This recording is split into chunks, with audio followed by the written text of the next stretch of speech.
Bonjour à toutes et à tous et bienvenue dans le podcast de HomeGrade.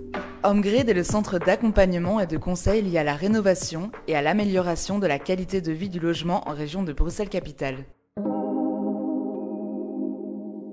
Vous êtes locataire, propriétaire ou copropriétaire à la recherche de conseils et d'informations pour améliorer la qualité de vie de votre logement? Ce podcast est fait pour vous.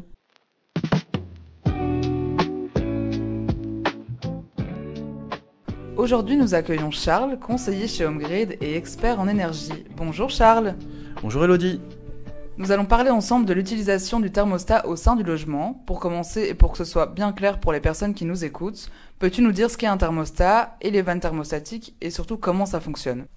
Ce que je conseille toujours aux gens, c'est de bien comprendre leur installation de chauffage. En Belgique, majoritairement, une installation de chauffage central avec une chaudière qui produit de la chaleur qui, via un circuit de distribution, va réchauffer des radiateurs qui vont chauffer les différentes pièces. Et donc, pour faire fonctionner tout ça, on a un thermostat qui est une sorte de cerveau de notre installation. C'est lui qui va piloter la chaudière, qui va dire si elle doit ou non s'allumer en fonction des horaires de demande de fonctionnement et de la température constatée dans la pièce dans laquelle est situé le thermostat. Les vannes thermostatiques, quant à elles, pilotent les radiateurs pièce par pièce. Ce sont un peu des interrupteurs qui permettent de dire si le radiateur doit être allumé ou non. Les valeurs qui sont indiquées sur ces vannes thermostatiques, de 1 à 5, 1 correspondant à peu près à 12 degrés et 5 correspondant à peu près à 28 degrés, permettent de déterminer la température que je souhaite pour ce local. Bien évidemment, si la chaudière n'est pas en fonctionnement, mon radiateur ne pourra pas délivrer de la chaleur, puisqu'il faut quand même que mon thermostat soit en demande. C'est pour ça que nous conseillons, dans la pièce où est installé le thermostat, de régler la vanne thermostatique sur 5, donc sur une valeur maximale, de façon à ce que le thermostat puisse à un moment atteindre la température de consigne, et donc dire à la chaudière que le logement est à température, et que ça ne sert à rien qu'elle continue à tourner. Il commence à faire froid et la plupart des ménages vont lancer le chauffage dans leur habitation. Quel réglage conseilles-tu de faire au niveau du thermostat pour garder un certain confort sans dépenser trop d'énergie ?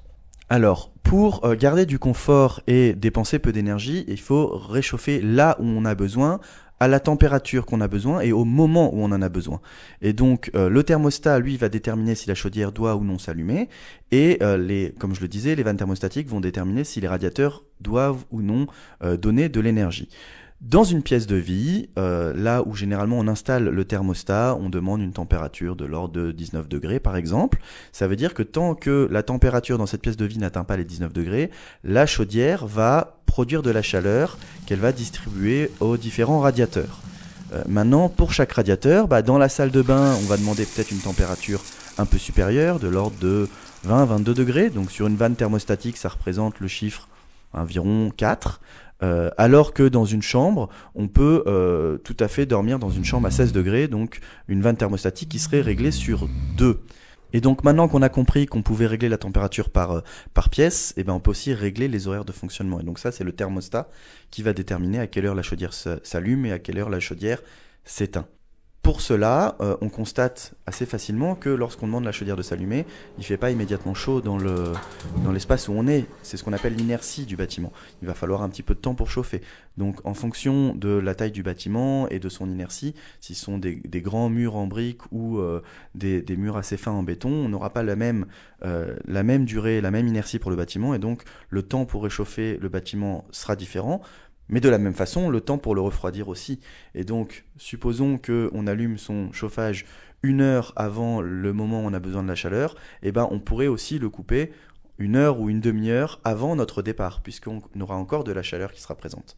Donc, en moyenne, il faudra toujours relancer sa chaudière 1 heure avant le réveil ? Alors, je reviens sur l'idée qu'il faut bien connaître son installation, il faut aussi bien connaître son habitation, et donc ça sera à vous de déterminer en fonction de comment est votre logement, s'il faut relancer 1 heure, 1 heure et demie, ou qu'une demi-heure avant, ça suffit. Mais laisser sa chaudière tourner toute la nuit n'a pas beaucoup de sens, puisqu'à ce moment-là, vous êtes sous votre couette et vous n'avez pas forcément besoin d'avoir autant de chaleur. J'allais justement y venir. Qu'est-ce qu'on fait avec le thermostat la nuit ou durant les moments d'absence ? Est-ce qu'il y a des réglages à activer spécifiques ? Est-ce qu'il faut le faire manuellement, tous les soirs ou chaque fois qu'on part ? Aujourd'hui, nous avons des thermostats programmables. Des thermostats qui sont programmables sur 7 jours et donc sur une semaine complète, avec des horaires classiques de journées de travail et des journées de week-end qui sont peut-être différentes. Et donc, on peut paramétrer des horaires la semaine qui sont différentes du week-end et donc dire quand je suis au travail ou que les enfants sont à l'école et qu'il n'y a personne à la maison, en journée, la chaudière peut tourner, mais que si on atteint une température qui est relativement basse, de l'ordre de 14 degrés, donc on pourrait se dire, ou peut-être 15 degrés, donc se dire que jamais la maison descendra en dessous de 15 degrés, en réglant son thermostat à 15 degrés, les horaires où nous ne sommes pas à la maison ou lorsque nous sommes en train de dormir, et demander une température plus élevée, peut-être 19 degrés, au moment où nous sommes à la maison. Pour rebondir sur ce que tu viens de dire, est-ce qu'il y a une température minimum justement à ne pas atteindre dans le logement ? Effectivement, nous conseillons aux gens de ne pas atteindre une température en dessous de 14 degrés parce que nous allons avoir des pathologies, notamment de condensation qui risquent d'apparaître et donc des moisissures qui vont se généraliser dans le logement. Et maintenant, faisons un saut dans le temps. Imaginons que le froid est fini et que les beaux jours reviennent. On peut enfin éteindre nos chauffages. Qu'est-ce qu'on fait avec le thermostat ? Est-ce qu'il faut le laisser tel quel ou il y a un mode ou un programme à activer ?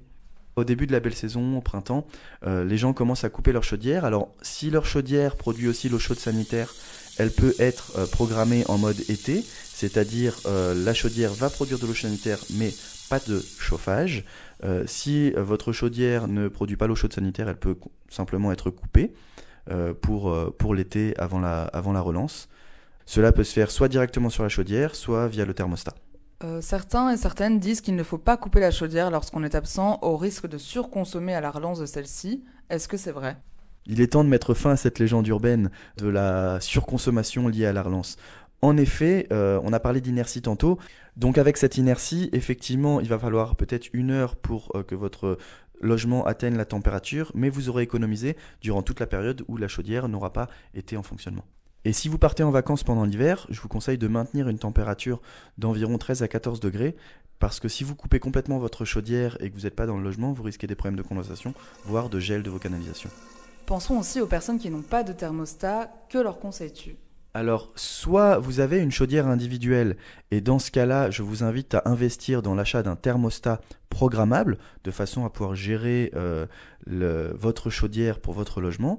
Si maintenant vous habitez dans un appartement avec une chaudière collective, effectivement, vous n'avez pas de thermostat pour votre logement, et dans ce cas-là, vous pouvez vous installer des vannes thermostatiques programmables, ou vannes thermostatiques connectées, intelligentes. Ces vannes intelligentes vous permettent de gérer le chauffage de votre appartement, pièce par pièce, en fonction de vos besoins et de vos horaires d'occupation, sans regard sur le fonctionnement de la chaudière qui, généralement, dans un immeuble en copropriété, la chaudière collective est allumée pendant toute la période hivernale. Pour finir, existe-t-il des lois ou des obligations à suivre en termes de chauffage en région de Bruxelles-Capitale ?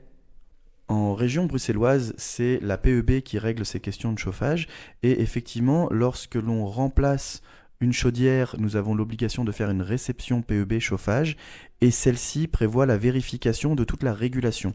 Et donc, votre nouvelle chaudière, pour être mise en circulation, un peu comme pour une voiture, doit avoir un thermostat programmable sur 7 jours et vos radiateurs doivent être équipés de vannes thermostatiques. C'est une obligation lors du remplacement d'une installation de chauffage. Lors d'un entretien, pour une installation ancienne, il n'y a pas d'obligation, mais ça reste très intéressant de le faire à la fois pour l'environnement et pour votre portefeuille.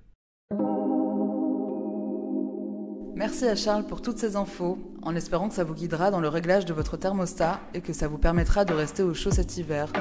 À très vite!